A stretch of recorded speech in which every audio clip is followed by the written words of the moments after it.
안녕하세요. 오늘은 슈템 기술에 대해서 여러분들께 오늘 설명하는 시간을 갖도록 하겠습니다. 자, 프로고 보겐을 지난 시간에 배웠는데요. 결국에는 프로고 보겐에 진화된 그 다음 기술이 슈템이라고 볼 수가 있고요. 그 다음은 이제 패러렐 턴이라고 할 수가 있는데, 오늘은 그 프로고 보겐과 11자 패러렐, 결국에는 A자 스킹과 11자 스킹의 중간인 단계인 슈템 기술에 대해서 두 가지로 나누어서 한번 구분을 해보도록 하겠습니다. 자, 먼저 간단하게 제가 그림을 통해서 조금 간단하게 설명을 좀 드릴게요. 자, 이렇게 여러분들 한 턴이 이렇게 있다고 했을 때, 자, 그림이 좀 잘 안 보이실 수도 있고요. 자, 스키의 슈템에서는 전반 모으기라는 이렇게 전반 모으기가 있고요. 그 다음에 슈템 후반부에 11자를 모으는 후반 모으기, 이렇게 두 가지가 있습니다. 자, 그 전에는 기존에는 전반 모으기, 그 다음에 후반 모으기, 그 중간인 중반 모으기까지가 있었는데요. 검정 시험에도 있었는데 지금은 불필요하게 검정 시험에서는 제거가 됐고요. 지금 검정 시험에서는 이렇게 전반 모으기와 이제 후반 모으기, 이렇게 두 가지 검정을 보고 있습니다.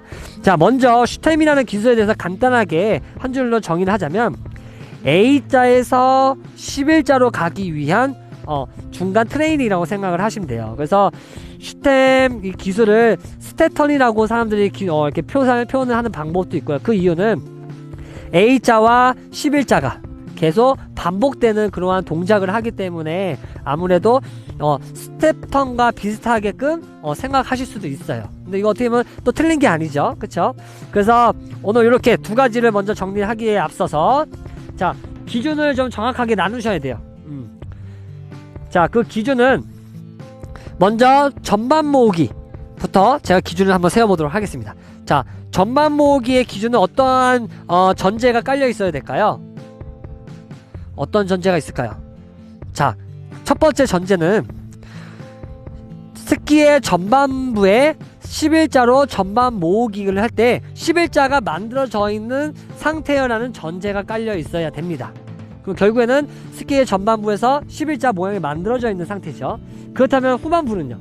여러분들은 후반부를 지금 어떻게 타고 계신가요? 한 번쯤 다시 체크를 해보셔야 돼요. 후반부에서는 11자가 만들어져 있어야 될까요? 아닙니다. 네, 슈템 후반 모으기에서는 11자가 만들어지기 시작하는 시작이 되셔야 됩니다. 네. 왜냐면 여기서 11자가 만들어져 있다면 11자가 모아지기 시작하는 시점은 어딜까요? 중반부하고 겹치기 때문에 이런 부분에서 어려움을 가질 수가 있거든요. 네, 그래서 이런 부분들도 반드시 전제를 잘 파악을 하시고 슈템 후반 모으기의 기준을 정확하게 명시를 하셔야 여러분들이 새롭게 정리가 되고 좀 더 쉽게 접근할 수가 있습니다.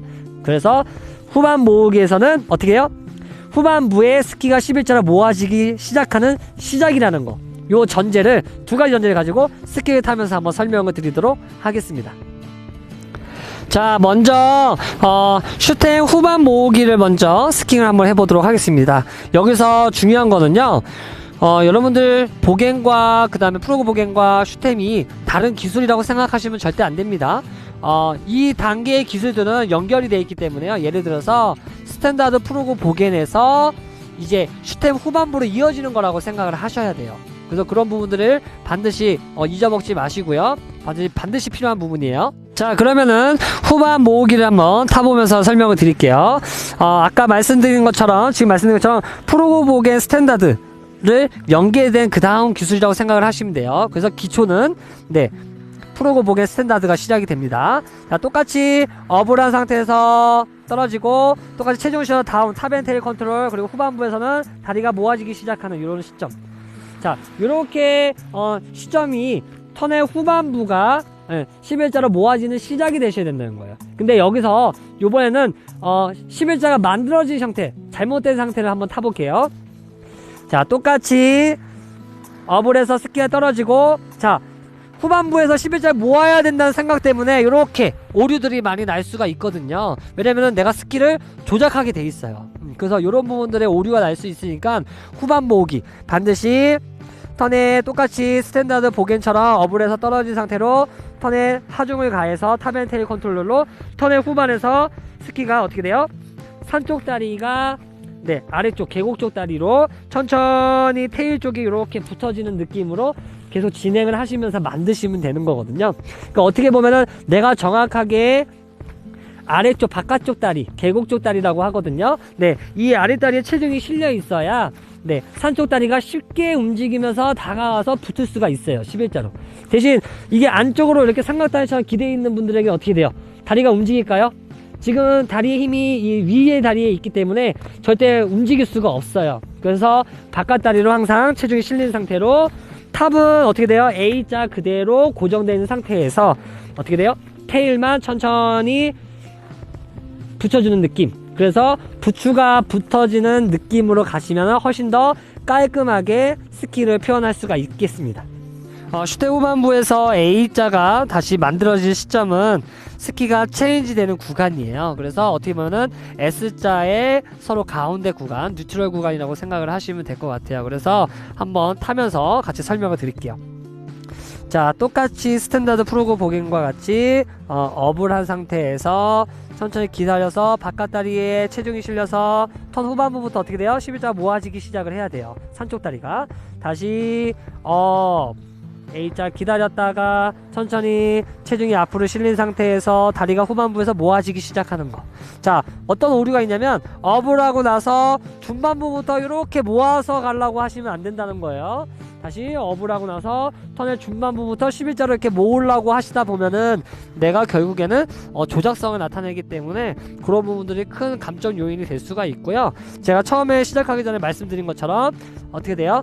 턴의 후반부에서부터 산쪽 다리, 자 위에 쪽 다리가 탑에 고정되어 있는 상태에서 어떻게 해요? 점진적으로 진행이 되면서 다리가 11자가 모아지겠죠. 그랬을 때 이 아래쪽 다리에 왼쪽 다리에 지지대는 절대 움직이시면 안 됩니다.